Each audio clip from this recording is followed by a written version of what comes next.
शिवराज्याभिषेकाचे का आणि कशासाठी छत्रपती शिवाजी महाराजांना गरज होती? छत्रपती शिवाजी महाराजांनी राज्याभिषेक केला का राजा अभिषेक केला? आता ब्राह्मणांचा विरोध होता का राज्याभिषेकाला? शिवाजी महाराजांचा राज्याभिषेक झाला त्यावेळी गागाभट्टांनी त्यांच्या अंगठ्यानं शिवाजी महाराजांच्या कपाळावर टिळा लावला होता. जाती जातींच्या तेढ निर्माण करण्याच्या दृष्टिकोनातून अशा प्रकारचे स्फोटक विधानं केले जातात किंवा अशा प्रकार परकीयांच्या नजरेतून राज्याभिषेक कसा? हेनरी ऑक्सिजनच्या डायरीतून आपल्याला सध्याचं राज्याभिषेकाचं चित्र आपल्याला सर्वांना पाहावयास मिळतं. म्हणजे हा नेमका सोहळा कसा होता आणि त्याच्या विद्या कोणत्या कोणत्या होत्या? चारही वर्णाच्या लोकांना या ठिकाणी राज्याभिषेक सोहळ्यामध्ये सामावून घेतले.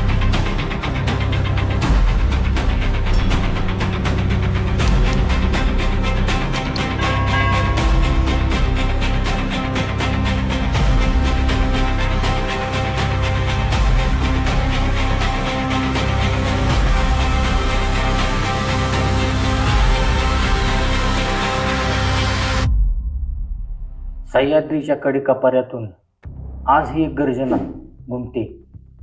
ती गर्जना होती स्वाभिमानाची, स्वातंत्र्याची आणि हिंदवी स्वराज्याच्या उदयाची.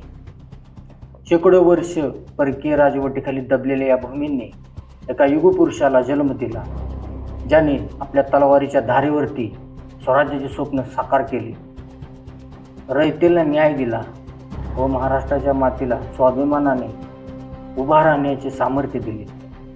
ते पर्व होते जून 1674. रायगडाच्या राजधानीत लाखो आशाकांक्षाचे स्वप्न प्रत्यक्षात उतरले.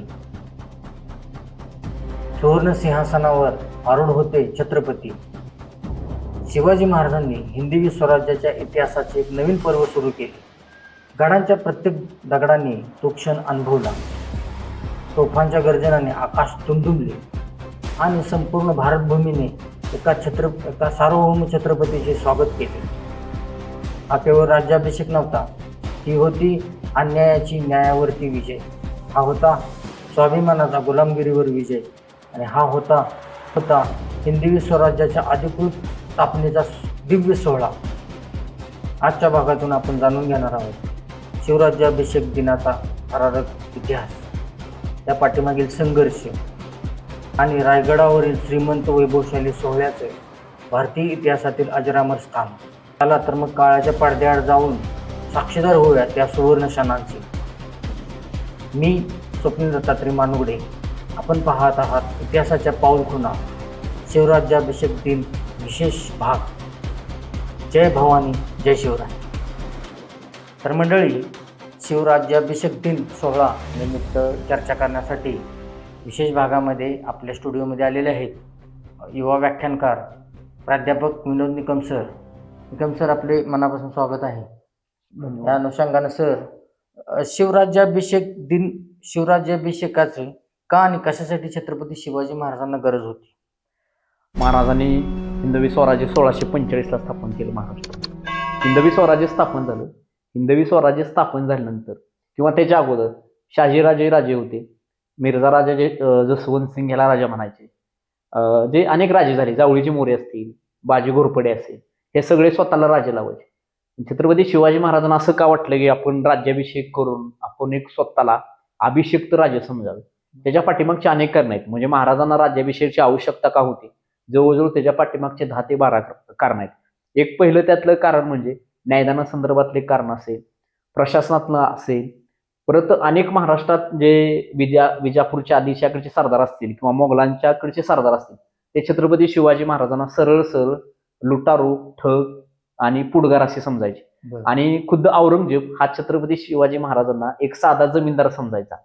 त्यामुळे काय तर महाराजांच्या पुढे हा एक सगळ्यात मोठा प्रश्न होता की, आणि त्याला एक बगल म्हणून महाराजांनी काय केलं की महाराष्ट्रामध्ये एक प्रघात निर्माण झाला किंवा पूर्ण हिंदुस्थानभर 6व्या 7व्या 8व्या शतकापासून उत्तरेमध्ये आपण बघतो की आक्रमण झाली, मुस्लिम आक्रमण झाली. दक्षिणेमध्ये 1318ला यादवांचं राज्य संपलं.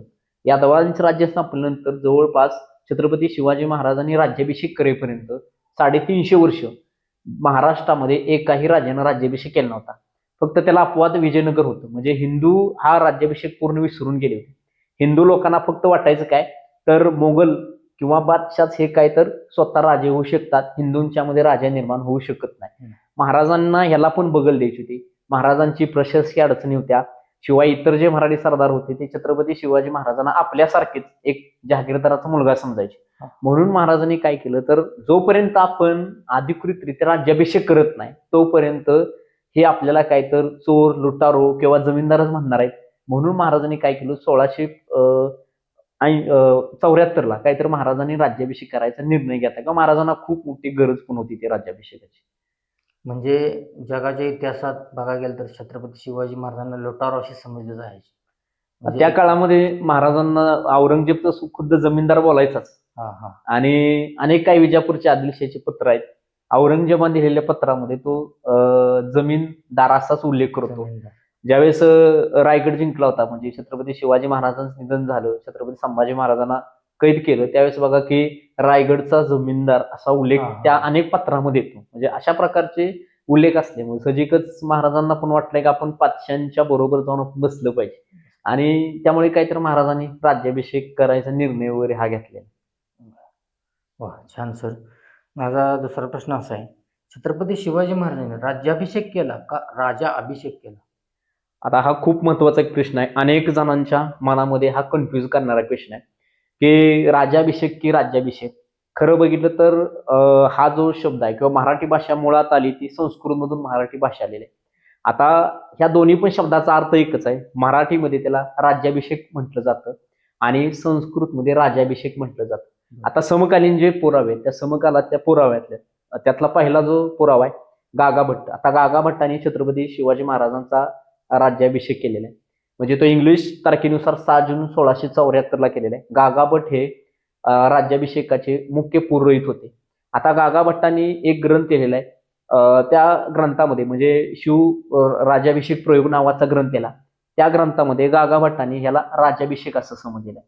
दुसरा अजून एक महत्वाचा, अतिशय महत्वाचा एक पुरावा आहे तो म्हणजे छत्रपती संभाजी महाराजांनी बुधभूषण नावाचा एक ग्रंथ केला. त्या बुधभूषण मध्ये पहिल्या अध्यायात 12वा श्लोक आहे. त्या 12व्या श्लोकामध्ये छत्रपती संभाजी महाराज स्वतः राज्याभिषेक असा उल्लेख करतात. आता हा उल्लेख करतात त्यामध्ये सरळ सरळ त्यांनी राज्याभिषेकच असा उल्लेख केलेला आहे. पण दुसरी एक बाजू जर आपण बघितली, छत्रपती शिवाजी महाराजांनी राज्याभिषेक केल्यानंतर महाराजांनी जी पत्र लिहिले आणि ती पत्र लिहित असताना त्यात महाराजांचा उल्लेख हा राज्याभिषेक म्हणून आलेला आहे. म्हणजे महाराजांनी राज्याभिषेक नवीन शक संवत चालू केला, त्यामध्ये सरळ सरळ पत्रामध्ये राज्याभिषेक येतो. म्हणजे आज इतिहासप्रेमी असतील, इतिहास अभ्यासक असतील, यांच्यामध्ये वाद आहे की नक्की राज्याभिषेक की राज्याभिषेक. पण समकालीन पत्रामध्ये महाराजांनी खुद्द स्वतः राज्याभिषेक लावलेला आहे. परत समकालीन अनेक जी गागाभट्टाचा असेल, छत्रपती शिवाजी महाराजांच्या राज्याभिषेक ग्रंथ तो असेल, संभाजी महाराजांचा बुधवशिम असेल, ह्यात राज्याभिषेक म्हणून सरळ सरळ त्यामध्ये उल्लेख दिलेला आहे. म्हणजे अशा प्रकारे दोन्हीचा पण अर्थ एकच आहे. पण संस्कृतमध्ये हा राज्याभिषेक आहे आणि मराठीमध्ये काय तर राज्याभिषेक आहे. त्यामुळे दोन्ही पण शब्दाचा अर्थ एकच होतो त्यामध्ये. वा. तर सर, दुसरा प्रश्न असा आहे की राज्याभिषेकाची संकल्पना नेमकी कोणाची होती? राज्याभिषेकाची संकल्पना बाबतीत अनेकांचे मतप्रवाह आहेत. म्हणजे त्यामध्ये काही जणांचं म्हणणं गागाभट्टांनी ही संकल्पना मांडली, काही जणांचं म्हणणं आहे छत्रपती शिवाजी महाराजांनी मांडली. पण खऱ्या अर्थानं छत्रपती शिवाजी महाराजांना सुद्धा राज्याभिषेक करून घेणं गरजेचं होतं. आणि गागाभट्ट, आता गागाभट्टांचीच निवड का महाराजांनी केली हे पण खूप महत्वाचं आहे. गागाभट्ट म्हणजे त्या कालखंडातले अगदी ब्रह्मदेव असं त्यांना समजले. म्हणजे त्यांना 4ही वेद त्यांच्या तोंडपाठ होते आणि सर्व भारतामध्ये एक सर्वश्रेष्ठ म्हणजे विद्यासंपन्न असणारे गागाभट्टांची पूर्ण हिंदुस्थानभर त्यांची एक चर्चा होते. आता गागाभट्टांनी म्हणजे सभासद बकरीमध्ये एक वाक्य आहे की गागाभट्टांनी राज्याभिषेकाचं प्रयोजन शिवाजी महाराजांच्या काहीतरी चित्तास आणले असं सभासदानं वर्णन केलेलं आहे. काय सांगितलं? म्हणजे गागाभट्ट काय म्हणतात तर शिवराज्याभिषेक नावाचा ग्रंथ केला. त्या राज्याभिषेक ग्रंथामध्ये गागाभट्ट स्वतः उल्लेख करतायत की गागाभट्टांनी महाराजांच्या चित्तीस म्हणजे महाराजांच्या मनात काय आणलं तर राज्याभिषेक तुम्ही करून घ्या असं त्यात सांगितलेलं आहे. म्हणजे तो एक. आणि गजानन मेंढाळे सरांचं एक म्हणणं काय की छत्रपती शिवाजी महाराजांना पण वाटत होतं की आपण राज्याभिषेक करून घ्यावं. आपण जो मगाशी प्रश्न केला होता तुम्ही की त्या प्रश्नात तुम्ही विचारलं की छत्रपती शिवाजी महाराजांना का राज्याभिषेकाची गरज होती, आपण त्यात उत्तर दिलेलं आहे. म्हणजे महाराजांना पण वाटत होतं की आपण काहीतरी राज्याभिषेक करून घ्यावा. त्यामुळे दोघांच्या पण वैल पण गागा भट्टांनी सुद्धा महाराजांना सांगितलं होतं. आता गागा भट्ट नक्की कोण आहेत? आता गागा भट्टांच्या घराण्याचा इतिहास खूप जुना आहे. गागा भट्टांचं मूळ घराणं जे पैठण मधलं आहे. आता त्या पैठण मधून ते वाराणसीत का गेलं त्याच्या पाठीमागची दोन कारण आहेत. एक दुष्काळ एक कारण आहे काय, आणि दुसरं कारण काय तर आपण बघतो की यादवांच्या कालखंडामध्ये 1318 नंतर दक्षिण भारतावरती इस्लामी सत्तांचं आक्रमण झालं गेलं. त्यामुळे पैठणमध्ये असणारं हे जे भट्ट घराणे आहे, त्या घराण्यातील असणारे विश्वेश्वर भट्ट हेतून कुठे निघून गेले तर ते वाराणसी निघून गेले. म्हणजे गागा भट्टांचे पंजोबा ते तिकडे निघून गेले आणि तिथे ते वाराणसीत जाऊन राहू लागले. हे जे भट्ट घराणं आहे, हे भट्ट घराणं अतिशय खूप हुशार होतं.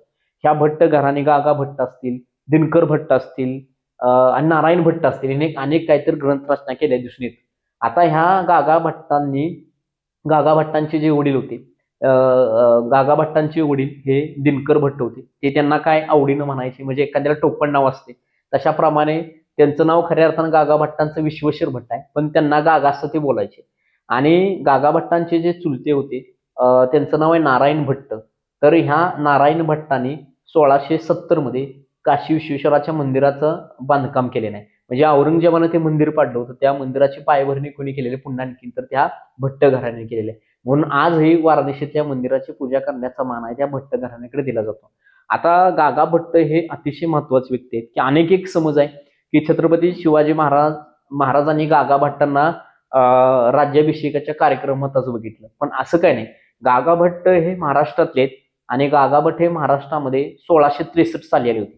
आता 1663 मध्ये कोकणामध्ये शेवणी ब्राह्मणांच्यात एक वाद निर्माण झाला होता.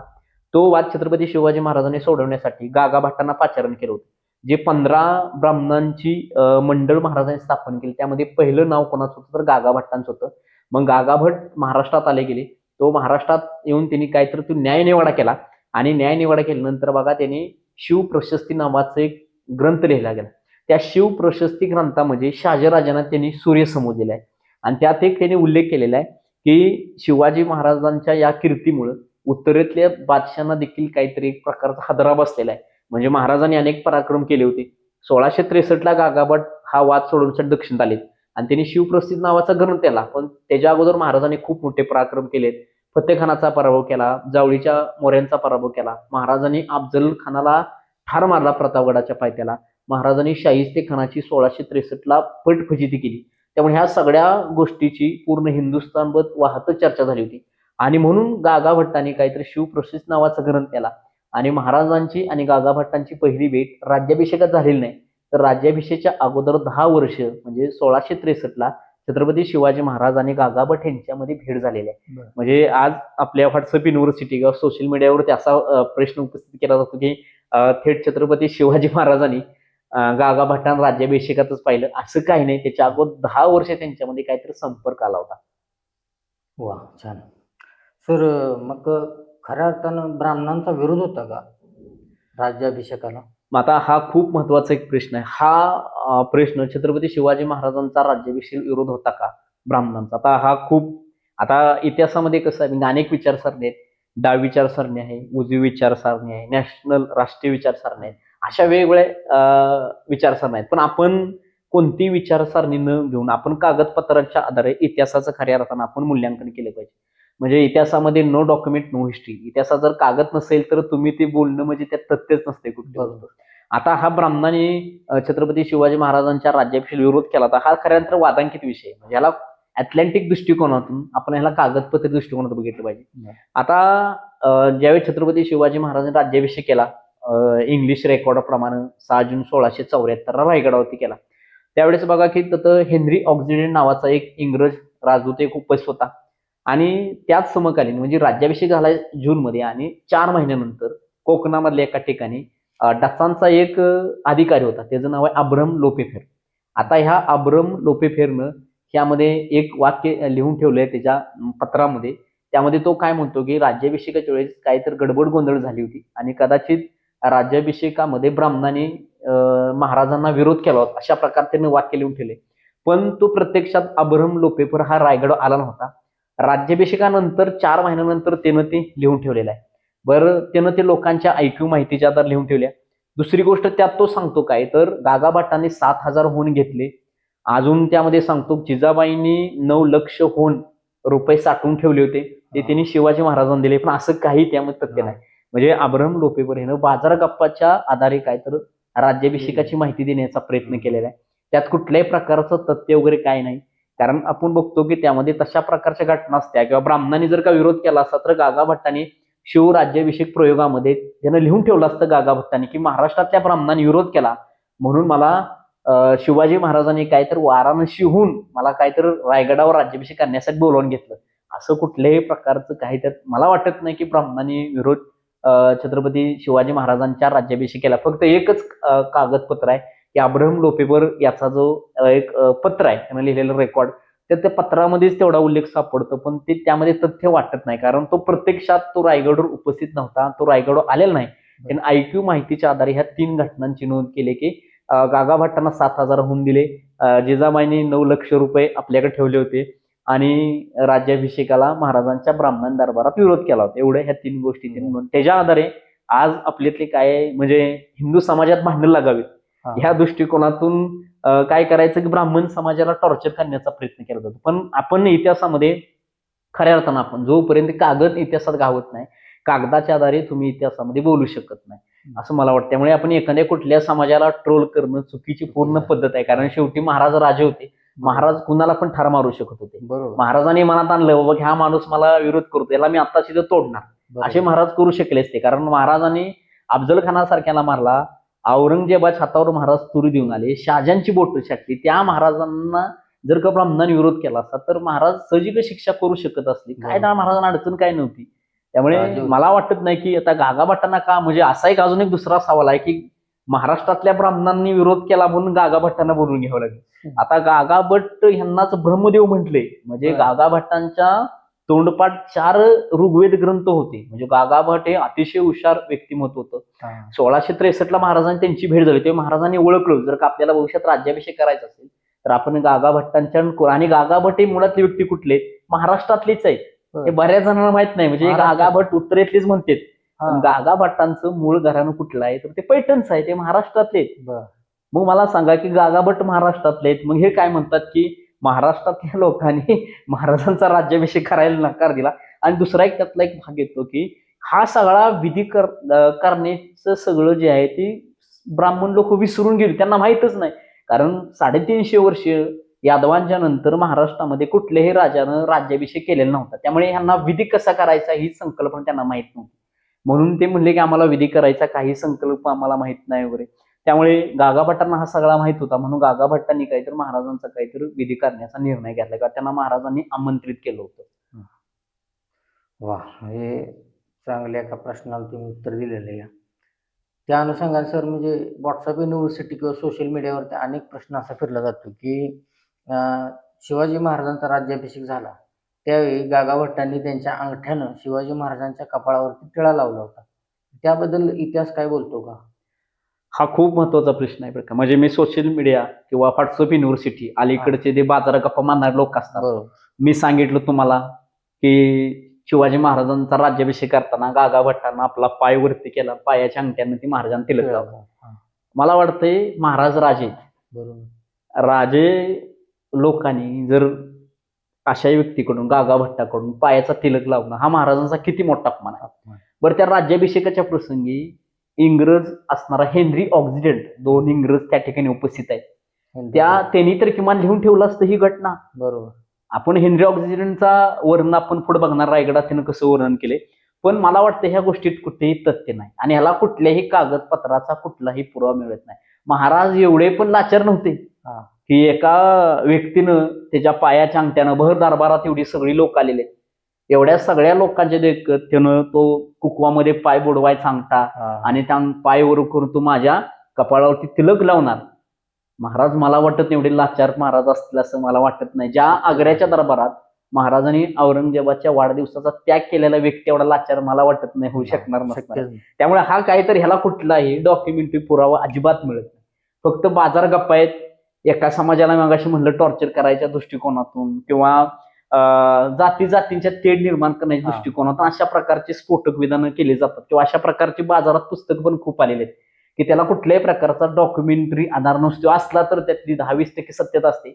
70% बाजार गप्पासाच त्यांचा उद्देश काय असतो, हे पुस्तक खपलं पाहिजे. बरोबर. बरं, ते खोट्या का बातम्या आहेत आणि जेवढं खोटं तुम्ही पसरवचाल तेवढं ज्यादा गतीनं पसरतं. सत्य मात्र तेवढं ज्यादा पसरत नाही, कारण लोकांना काहीतरी खोटा ऐकायची सवय असते आणि लोक मूळ इतिहास वाचत नाहीत, कागदपत्रांचा अभ्यास करत नाहीत. बरोबर. त्यामुळे लोकांच्या मध्ये हा एक मोठ्या प्रमाणाचा काहीतरी भ्रम निर्माण झालेला आहे असं मला वाटतं त्यात. वा. तसा जरा वेगळा प्रश्न विचारतो. परकीय नजरेतून राज्याभिषेक कसा होता, म्हणजे परकीयांच्या नजरेतून राज्याभिषेक कसा होता? आता महाराजांनी राज्याभिषेक करण्याचा निर्णय घेतला. आता राज्याभिषेकाच्या अगोदर राज्याभिषेक जर करायचं म्हटलं तर त्याच्या पाठीमागं खूप मोठा एक मोठ्या प्रमाणात खर्च आहे आणि त्याला वेळ पण जाणार होता. आता परकेच्या दृष्टिकोनातून राज्याभिषेक म्हटलं तर मी तुम्हाला आता सांगितलं त्यातले 2 ते 3 व्यक्ती खूप महत्वाचे आहेत. त्यामध्ये 1673 साली टॉमस निकोलस नावाचा एक इंग्रजांचा राजदूत रायगडावर आला. आता तो रायगडावरती काय आला तर महाराजांनी राजापूरची वकार रचली होती. राजापूरच्या वकारीच्या नुकसान भरपाईच्या संदर्भात टॉमस निकोल्स हा 1673 रायगडावर उतरला. तर ते रायगडावरती आल्यानंतर त्याला महाराजांनी काही लगेच प्रवेश दिला नाही. म्हणजे महाराज कोणाला पण लगेच प्रवेश देईल. आपल्यासारखं एखादा अनोळखी व्यक्तीने बेल वाजवली तर आपण काय करतो तर लगेच दरवाजे उघडतो. म्हणजे कदाचित चोर सुद्धा घरात घुसू शकत असेल, पण महाराज काय करायचे, असे कोण जर भेटायले परकी लोक तर त्यांना खाली पाचारमध्ये थांबवायचे. लगेच त्यांना रायगडावरती एंट्री नसायची, कारण रायगड हा सर्वसामान्यांसाठी नव्हता, कारण तो राजाचा गड आहे. त्यामुळे तिथं सर्वसामान्य लोकांना एंट्री दिली जायची. पण असे जे असायचे त्यांना खाली थांबवलं जायचं 2-3 दिवस. मग मंत्री सांगायचे महाराज 2 दिवस नाहीत, 3 दिवस नाहीत, महाराजांची तब्येत बरोबर नाही. म्हणजे रायगडाला राज्याभिषेकाला आलेला हेनरी ऑक्सिजन हा 19 तारखेला आलाय, 19 मेला आलाय. आणि त्याला गडावरती केव्हा घेतलंय माहितीये का? 6 जूनला त्याला गडावरती घेतलं. बरोबर. म्हणजे 6 जूनला त्याला बोलवलं, त्याला लगेच काय बोलवलं नाही. म्हणजे महाराज कोण जर वकील, तुम्ही वकिलांची जर इंग्रज राजापूर वक्रातील अनेक जी शिष्टमंडळी गेली त्यामधले असताना टॉमस निकल्स हा 4 दिवस खाली राहिला होता. नंतर तो किल्ल्यावरती गेला. तर तो किल्ल्यावरती गेल्यानंतर त्या ठिकाणी तो किल्ल्याचं वर्णन करतोय. म्हणजे रायगडाची जी पहिली भिंत आहे ती 24 फुटाची आहे, त्याला दुसरी पॅरलर भिंत 40 फुटाची आहे. रायगड अभेद्य आहे. जर का पुऱ्या जर का साधन सामग्रीशी हा जर किल्ला लढवला तर पूर्ण जगाशी हा किल्ला लढू शकतोय, एवढा मोठा अभेद्य किल्ला आहे. आणि ह्या ठिकाणी महाराजांनी अनेक वस्तूंचं बांधकाम केलेलं आहे. भविष्यात महाराजांच्या डोक्यात काही नवीन विचार आहे, काही माहीत नसं तो वर्णन करतो. म्हणजे त्याला कदाचित खानकून थोडीफार लागली असावी की त्यानं तसा उल्लेख केला नाही की महाराज राज्याभिषेक करणार आहेत, पण त्याला कदाचित खुणखून लागली असावी भविष्यात काय तर महाराज राज्याभिषेक करू शकतात. म्हणजे रायगडाचे टॉमस निकल्स. दुसरा एक आहे स्वतः खुद्द रायगडावर राज्याभिषेक उपस्थित, त्याचं नाव आहे हेनरी ऑक्सिजन. आपल्या प्रत्येकांच्या घरी बघा की ते राज्याभिषेकाचं चित्र जे आहे ते हेनरी ऑक्सिडेंटच्या डायरीतून आलेलं आहे. आज प्रत्येकाच्या घरी तुम्हाला राज्याभिषेकाचं चित्र फ्रेम दिसतं की महाराज सिंहासना दिवशी झालेत आणि त्यांच्या पुढे 2 इंग्रज लाल कपडे घातलेले आहेत. तर त्यातला एक इंग्रज आहे तेवढी मान झुकवली, तो त्याच्या हातातली अंगठी, ती अंगठी महाराजांना भेट देतोय. अशा प्रकारचं चित्र आहे. हे चित्र कुठून आलं तर हे चित्र कुठेही लिहून ठेवलेलं नाही किंवा कोणीही काढलेलं नाही चित्र. प्रत्यक्षात हे चित्र हेनरी ऑक्सिडेंटच्या डायरीतून आलेलं आहे. हेनरी ऑक्सिडेंट 6 जून 1674 त्याच्या इंग्लिश रेकॉर्डनुसार तो छत्रपती शिवाजी महाराजांच्या राज्याभिषेकाला उपस्थित होता. आता तो हेनरी ऑक्सिडेंट केव्हा आलाय तर हेनरी ऑक्सिडेंट पाचाडला येऊन राहिला 19 मेला. त्याला आलेल्या खाली पाचाडला समजलं की छत्रपती शिवाजी महाराज हे काय तर प्रतापगडला गेलेत. प्रतापगडला तुळजाभवानीच्या मंदिराला 6 मन सोने छत्री अर्पण करण्यासाठी महाराज प्रतापगडावर गेले. आणि मग त्यानं हा सगळा उल्लेख करून ठेवलाय सोन्याच्या छत्री अर्पण केल्याचा. तो 19 मेला तो तिथे खाल्लेला आहे. 19 मे पासून तो 5 मे पर्यंत, तो 5 जून पर्यंत कुठं खाली पाचाडला थांबलेला आहे. आणि नंतर त्याला काय केलं की 6 जूनला प्रत्यक्षात तो रायगडावर आला. आणि रायगडावरती आल्यानंतर काय तर बघा की त्यानं राज्याभिषेकाचं वर्णन, त्याला एंट्री रायगडावरती 6 तारखेला आहे. आणि 6 तारखेला त्याला काय तर पत्र लिहून त्याला सांगितलंय की तू 6 तारखेला सकाळचा भाल्या पाठी आणि आज रायगडावरती काय तर महाराजांचा राज्याभिषेक होणार आहे, तो लवकर आहे. त्याप्रमाणे काय तर बघा की तो काय तर त्याप्रमाणे तो तिथं आलेला आहे. आणि आल्यानंतर त्यानं काय केलं की एकंदरीत त्याचं वर्णन केलं. तो आलेला पहिल्यांदा पायऱ्या चढायला सुरुवात केली. आल्यानंतर तो पायऱ्या चढत चढत किल्ल्यावरती आला आणि त्याला खूप मस्त वाटलं. आणि आल्यानंतर त्यानं त्याचं वर्णन केलेलं आहे. आणि तो आला पहिल्यांदा महादरवाज्यात आल्यानंतर त्याला हत्ती दिसले. हातून तो खूप मोठा महादरवाजा दिसला. त्यातून आत गेला. आत गेल्यानंतर त्याला दृष्टीस पडले छत्रपती शिवाजी महाराज. आणि त्यात तो असं उल्लेख करतो की मी एक राजा पाहिला, जो राजा सिंहासनावर बसला होता त्यानं भरजर प्रतीचे कपडे घातले होते आणि त्याच्या बाजूला राजाचा मुलगा म्हणजे युवराज असावा, म्हणजे छत्रपती संभाजी महाराज आहेत, त्याच्या पलीकडे गागा भट्ट होते आणि गागा भट्टांच्या पलीकडे काय तर महाराजांचे मुख्य प्रधान म्हणजे मोरोपंत पिंगळे वगैरे ह्या सगळा एकंदरीत तो दरबाराचं वर्णन करण्याचं कोणी काम केलं तर या हेनरी ऑक्सिडन केलेलं. हेनरी ऑक्सिडन त्यात अजून सांगतो की मी छत्रपती शिवाजी महाराज सिंहासनावर बसल्याचे बघितले, त्यांच्या बाजूला काय तर सोन्याचा दात असणारा मासा बघितला, मोरचेल बघितले, अनेक पुष्पे बघितली आणि न्यायदानाची प्रतीके बघितली, प्रशासनाची प्रतीके बघितली आणि हा उच्च प्रतीचं सिंहासनावर महाराज बसल्याचे मी पाहिले.